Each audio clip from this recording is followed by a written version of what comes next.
खासकर एक्स पर कुछ यूजर्स ने दावा किया कि भारत ने ऑपरेशन सिंदूर के तहत पाकिस्तान के परमाणु संयंत्रों या संवेदनशील सैन्य ठिकानों पर हमला किया, जिसके चलते रेडिएशन लीक हो गया। इन पोस्ट में तस्वीरें और वीडियो भी शेयर किए गए। किराना हिल्स आप देखिए, ये हमारा जम्मू कश्मीर का इलाका है और ये हमारा पंजाब का जो बॉर्डर एरिया है वहां देखिए, और वहां से लगता हुआ ये किराना हिल्स का एरिया है जिसके बारे में दावा किया जा रहा है। ये किराना हिल्स जैसे कि सौरभ नाम से ही लग रहा है, ये मेरे ख्याल में पहाड़ी इलाका है। बताया ये जाता है कि हमारी एक ब्रह्मोस मिसाइल या एक या कई गई, ब्रह्मोस के ऊपर पे हम थोड़ा विस्तृत चर्चा करेंगे बाद में, लेकिन ब्रह्मोस ने जो अटैक किया तो पाकिस्तान कहता है कि we are a nuclear power, हम न्यूक्लियर पावर वाली शक्ति है, हमको हल्के में मत लीजिए, हमारे पास करीब 140 न्यूक्लियर वेपन्स हैं। वो उनके जैसे बंदर के हाथ में अस्तुरा मिल जाए तो कहता तो है देखो अस्तुरा देख लो, अस्तुरा देख लो, लेकिन बंदर से अस्तुरा छीनना कोई बड़ी चीज नहीं है। अच्छा मदारी अगर हो वो 2 मिनट में बंदर के हाथ से अस्तुरा छीन लेता है। न्यूक्लियर और सीज फायर में क्या लिंक है, ये एक बहुत बड़ी स्टोरी जिसमें काफी कुछ रिवील किया गया है। तो आपको पता है कि 2 न्यूक्लियर पावर्स जो कि नेबर्स हैं उनके बीच में ये जो जंग हुई है ये कोई छोटा मोटा वाकया नहीं है, ये बहुत बड़ी डेवलपमेंट है, बहुत बड़ी एस्केलेशन है, और उस पर अभी देखिए कि अभी आगे और क्या क्या आपके सामने आता है। लेकिन मैं आपके सामने इस वक्त सिर्फ वो न्यूयॉर्क टाइम्स की स्टोरी रखना चाहती हूँ जिस पे इस वक्त बहुत बात हो रही है। कि क्या कारण है कि टनो इल्यूशन 2 में आपके बोरॉन इजिप्ट से आ रहा है? कारण क्या है? कारण यही है कि रेडिएशन आ रहा था, इनके हाथ पांव गए फूल, और इन्होंने कहा कि जहां से जो भीख का कटोरा जितने में जितना समा सके, तो वो आप ये समझिए इल्यूशन 2 जिसका नंबर है 76 mm, ये भी पाकिस्तान का तो झूठ है, ये नंबर भी गलत है। ये सारी चीजें आपकी बिल्कुल डॉक्यूमेंटेड है बिल्कुल, और आपने तो दिखा भी दिया। लीजिए, आपने एक अटैक में ब्रह्मोस के जो आपने देखा, आज वियतनाम और फिलीपींस खरीद रहे चीन को कंटेन करने के लिए, और इधर अगर आप देखिए कि आपके साउथ अमेरिकन कंट्रीज भी ब्रह्मोस की मांग कर रही। अभी लखनऊ में हमारे रक्षा मंत्री जी ने शायद 3-4 दिन पहले ब्रह्मोस की फैसिलिटी का इनॉग्रेट किया है कि जिससे हमारी क्षमता कम से कम 1000 ब्रह्मोस मिसाइल्स पर ईयर उससे भी ज्यादा बढ़ने वाली है।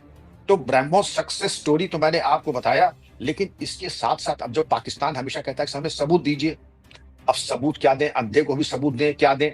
अब ये तो सबूत है सैटेलाइट। अब हम आपको बताते हैं सैटेलाइट इमेजेस देखिए, जिस तरीके ये खंदक बने हुए हैं वहां पे, ऐसे ऐसे किलोमीटर के किलोमीटर खंदक बने हैं कि सैटेलाइट की फोटो सारी दुनिया में आ चुकी है।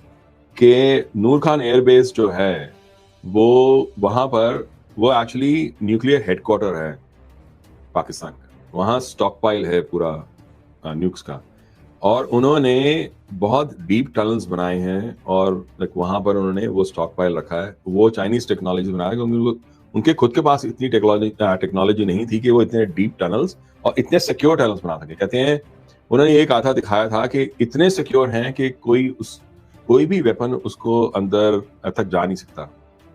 वेल, जहां तक हम देख रहे हैं वो 2-3 चीजें हुई हैं। एक तो ये है कि एक प्लेन है जो यूएस का यूएस डिपार्टमेंट ऑफ एनर्जी का, वो वहां पहुंचा है, और वो जो प्लेन है वो एक बड़ा स्पेसिफिक सा प्लेन है। उसका जो नंबर जो है जो उसका वो है N11SZ, वो डिपार्टमेंट ऑफ एनर्जी का है। उसका कोड जो है A03192 है।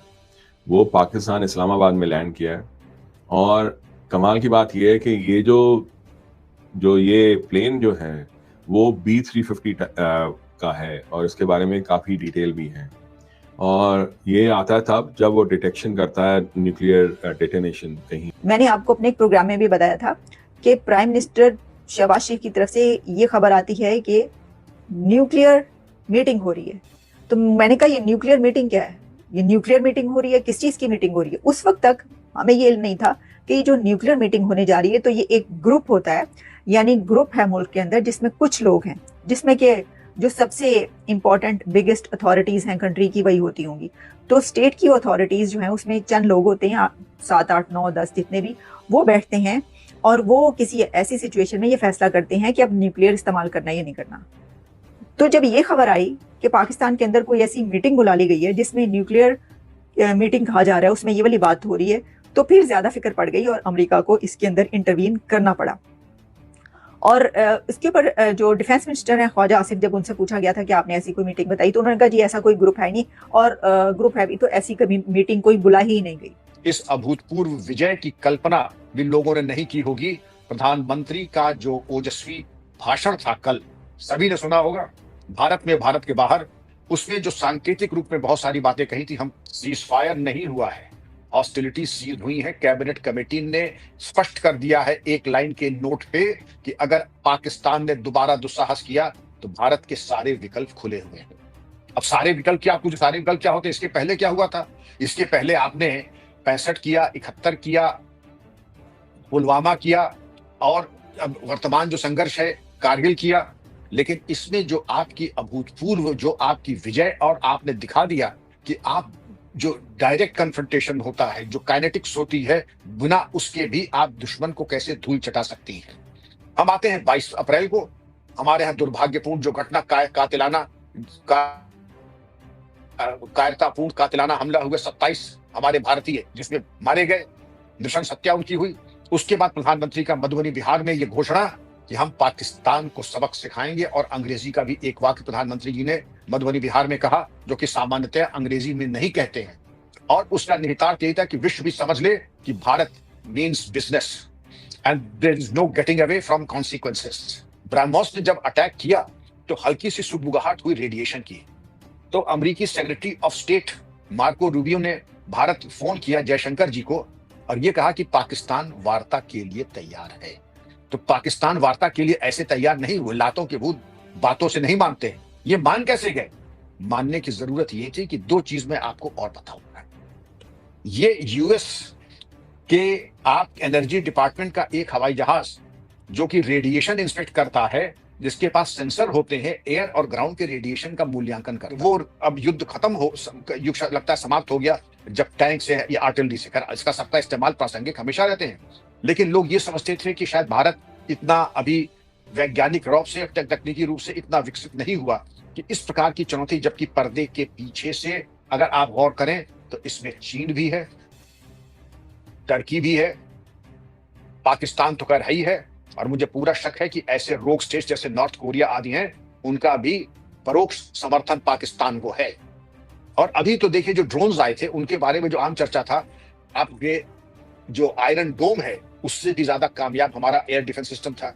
S-400 की हम बात कर लें गायत्री जी, अब हमारे S-400, हमारे सुखोई, हमारे राफेल और ब्रह्मोस, हम केवल अगर इन्हीं की चर्चा कर ले तो ये गेम चेंजर्स, एक एक चीज इसमें गेम चेंजर्स साबित हुई। और पाकिस्तान की पीड़ा यही है कि वो समझ रहे थे कि उनके मौसा आकर के उनकी मदद करेंगे, तो मौसा तो रहेंगे धरे के धरे रह गए, मौसा आए नहीं, न मामा आए। तो अब उधार के देखिए, उधार का बाल कब तक चलेगा? या उधार की इससे युद्ध नहीं है। अब उनको IMF से, जिसको कहते हैं ना कि इंडियन, कहते हैं इंटरनेशनल मुजाहिदीन फंड, इसको मैं इंटरनेशनल मॉनिटरी फंड नहीं, इंटरनेशनल मुजाहिदीन फंड, आपने उनको $1 बिलियन तो पाकिस्तान उछल रहा है।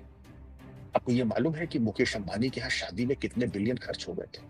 जो लूज चेंज हमारे यहाँ के जो टॉप बिलियनर्स हैं वो 1-2 बिलियन तो वैसे भीख में दे दें तुम्हें।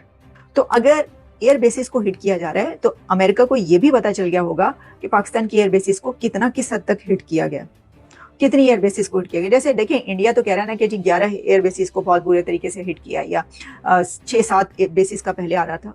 तो ठीक है, अगर दो कंट्रीज के बीच जंग हो रही है तो हम उनमें से किसी की बात नहीं माननी चाहिए अपने दूसरे दुश्मन के लिए कि जी हो सकता है गलत कह रही हूँ, बढ़ा चढ़ा के कह रही हूँ, जैसे कि इस वक्त बहुत कुछ बढ़ा चढ़ा के चल रहा है।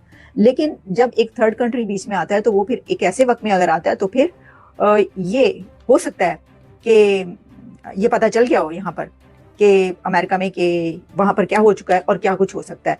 उसके बाद वो इंटरवीन की है वो वाली टीम, और उन्होंने कहा है कि ये तो हाथ से निकल जाएगा। देखिए ये अर्थक्वेक इसलिए नहीं होते क्योंकि टेक्टोनिक शिफ्ट हो रही है। यह जो अर्थ प्लेट्स का मूवमेंट है, ये अर्थक्वेक की तरफ से एक सिमुलेशन आता है जबकि न्यूक्लियर ब्लास्ट होता है या न्यूक्लियर जब विस्फोट होता है। आप याद करें शायद 9/10 की रात को भी जब यही हुआ था तो 2 इस तरीके के सीएसमी घटना नहीं कहूंगा बल्कि इस तरीके के जो है घटनाक्रम हुए थे जिसमें कि लगता था जैसे भूकंप आ गया हो। वो भूकंप नहीं थे, ये एक तरीके से न्यूक्लियर ब्लास्ट के कॉन्सिक्वेंस थे। और जब इनके साथ ये हुआ है, अब अगर आज आ रहे हैं तो जो बोया पेल बबूल का तो आम कहां से होगा भाई? शुरुआत तो आपने की है, what you begin we will finish, हम फिनिश तो नहीं करेंगे, लेकिन जो आपने किया अब आप फल भोगिए। अब हम इस चीज पे आते हैं, सरगोदा, किराना, और आपने जो बताया नूर खान एयरबेस इस्लामाबाद के पास है। देखिए सिचुएशन बड़ी भयावह है, इससे जो फिशन मटेरियल